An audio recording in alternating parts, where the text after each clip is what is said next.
نحمدہ و نصلی علی رسولہ الکریم۔ معاشرے کے سدھار اور اصلاح کے لیے کچھ عنوان منتخب کیے جاتے ہیں۔ آج کا موضوع ہے موبائل فون کے آداب۔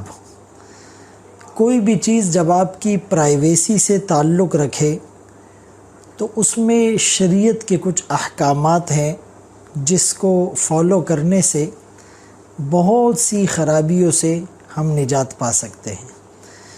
سب سے بڑا ادب موبائل کا، خط و کتابت کا، کسی کے گھر آنے جانے کا یہ ہے کہ بغیر اجازت کے کسی کے گھر میں داخل نہ ہو، بغیر اجازت کے کسی کے خط کو پڑھ کر نہ دیکھا جائے، بغیر اجازت کے کسی کے میسج اور ان باکس کو چیک نہ کیا جائے، بغیر اجازت کے اس کی ویڈیوز کو یا اس کی گیلری میں پکچرز کو نہ دیکھا جائے۔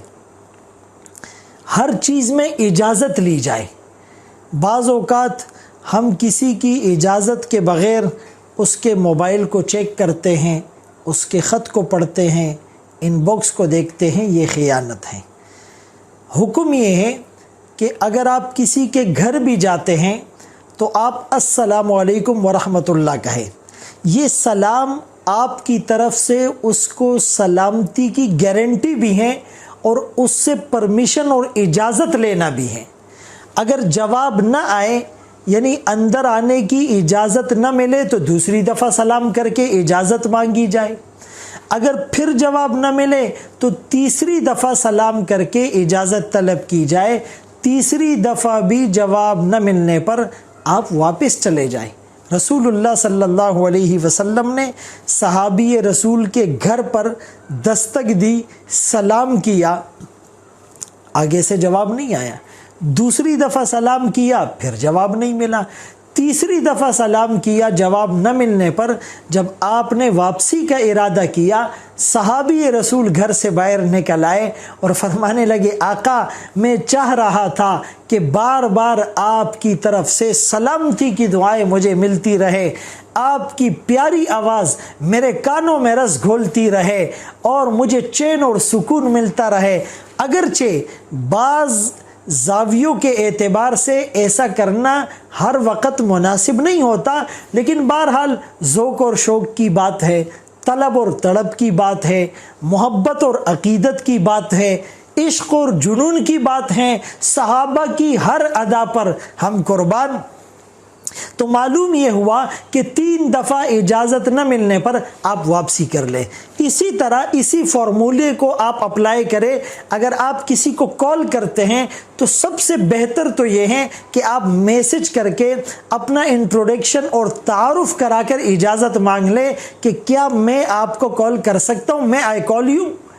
اگر آپ کو اجازت مل جاتی ہے ٹھیک۔ اگر آپ ڈائریکٹ بھی کسی کو کال کرتے ہیں اور 1-2 دفعہ کال کرنے پر رپلائی نہیں آتا یا کال ریسیو نہیں ہوتی تو آپ کو بار بار کال نہیں کرنی چاہیے۔ میں بھی وہ نماز میں ہو، میں بھی وہ بیت الخلاء میں ہو، میں بھی وہ کسی ضروری میٹنگ میں ہو، میں بھی وہ آرام کر رہا ہو، وہ کسی ایونٹ کے اندر انگیج اور مصروف ہو، تو آپ کے بار بار کال کرنے سے وہ ڈسٹرب ہوگا، اس کو تکلیف ہوگی۔ اور المسلم من سلم المسلمون من لسانہ و یدہ، اس میں یہ چیز بھی آتی ہے کہ ہماری زبان، ہاتھ سے، میسج سے، خط و کتابت سے، ہمارے قول سے، ہمارے کال کرنے سے کوئی ڈسٹرب نہ ہو۔ تو ان اصولوں کو مد نظر رکھا جائے اور ملحوظ نظر رکھا جائے، اور آپ کسی کا نمبر اس کی اجازت کے بغیر آگے فارورڈ نہ کریں، کسی کے میسج کو اس کی اجازت کے بغیر آگے فارورڈ نہ کریں۔ اس موبائل میں آپ کے پاس قرآن، حدیث، اقوال، مختلف چیزیں اگر آتی ہیں تو آپ تصدیق کے بعد آیا یہ حدیث ہے بھی یا نہیں، آیا یہ حدیث صحیح ہے، آیا اس حدیث کا وائرل کرنا یا اس میسج کو سب کے لیے فارورڈ کرنا یہ اچھا ہے بھی نہیں۔ ان اصولوں کو، ان قواعد اور ضوابط کو مد نظر رکھا جائے۔ اسی طرح موبائل کا ایک ادب کہ بغیر ضرورت کے مختلف جگہوں میں جا کر تصویریں کھینچنا اور سیلفیاں لینا اور لوگوں کی پرائیویسی اور ایونٹس کو ان کی اجازت کے بغیر آپ کیمرے کی آنکھ سے محفوظ کر رہے ہیں، یہ بھی ٹھیک نہیں۔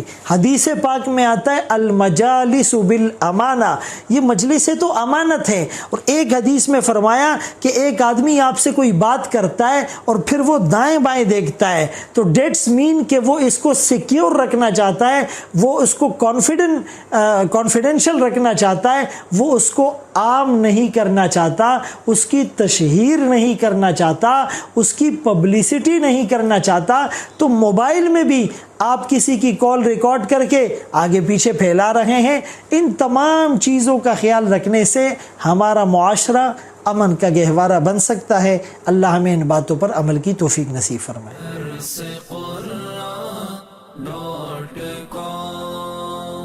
www.darsequran.com